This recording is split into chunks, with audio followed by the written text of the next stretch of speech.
they spoke of old times in England. But usually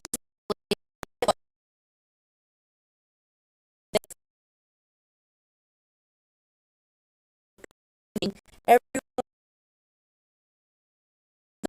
just been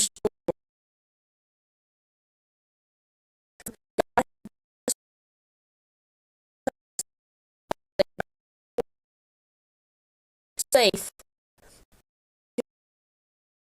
protected us through the terrible. It is fit we have a time for giving thanks to God for His mercy to us.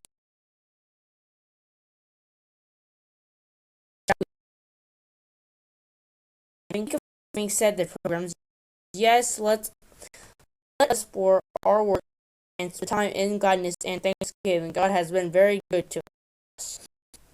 So it was decided that the next week should be set aside for Harvest Feast of Thanksgiving, and that their Indian friends should be asked to join them. Early the next morning, Squanto was sent to invite Mascot with his brother and friends to come following Thursday. When he returned and party of men and went into the woods for 2 days of hunting, they would need many deer and wild ducks to feed.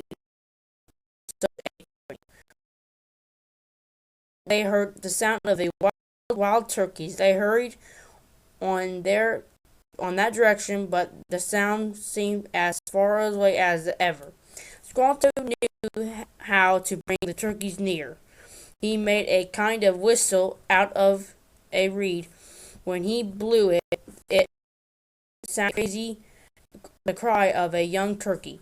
Squanto blew, turkeys come, then Squanto shoot said the Indian as he showed the pilgrims how his whistle. When the men came back from their hunt, they brought a bountiful supply of game. There were deer, rabbits, wild ducks, and 4 large turkeys. The next few days were busy ones in Plymouth kitchens. There were the great brick ovens to heat and bread to bake and game to dress. Priscilla shall be chief cook, and said Mistress Brewster. No one can make such delicious dishes as she.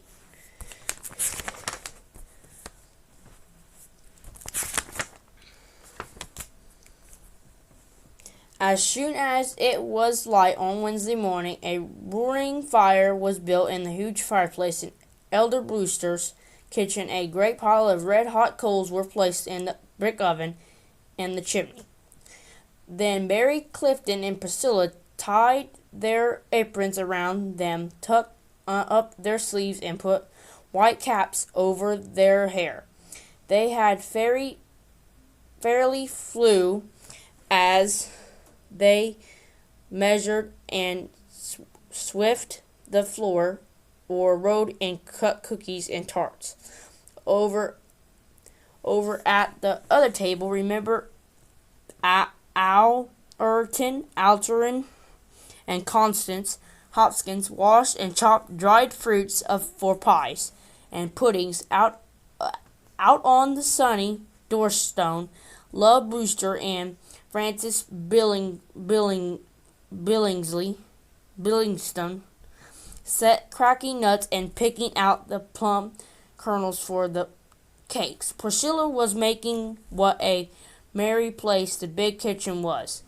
When the oven was hot, the coals were drawn out, and the long baking pans were put in. Soon sweet, spicy odors filled the room, and on the long shelves were rows and rows of pies, tarts, and little nut cakes. In the afternoon, all the girls and boys took their baskets or pails and went to the beach to dig clams. Clams will make a delicious broth. We shall need hundreds of them, said Priscilla. While they were gone, some of the men brought boards and hammers and saw and built 2 long tables out of doors near the common house.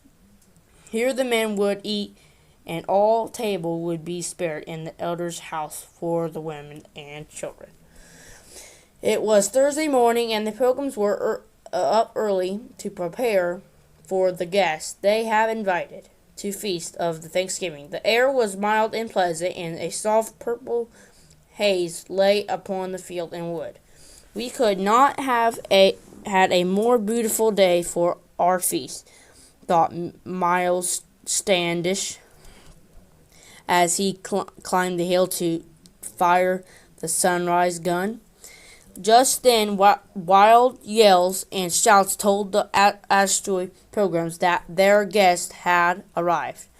Down the hill from the forest came Mascots, his brother, and nearly 100 of his friends, dressed in their finest skins and holiday paint and feathers.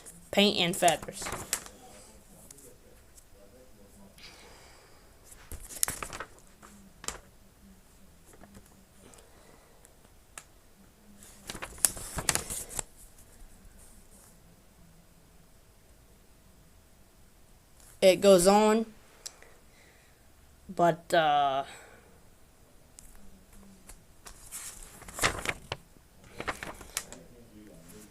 really want to get to the part of this.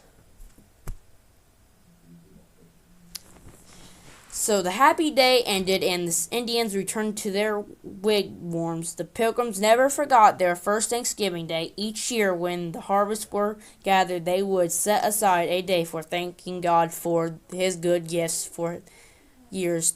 Their Indian friends joined in the feast. Well, I thank you for joining me today, and God bless you all, and I hope you will have a wonderful Thanksgiving.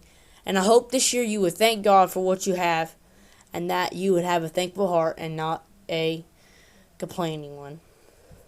Well, thank you for joining me today, and God bless you all, and have a wonderful rest of your day.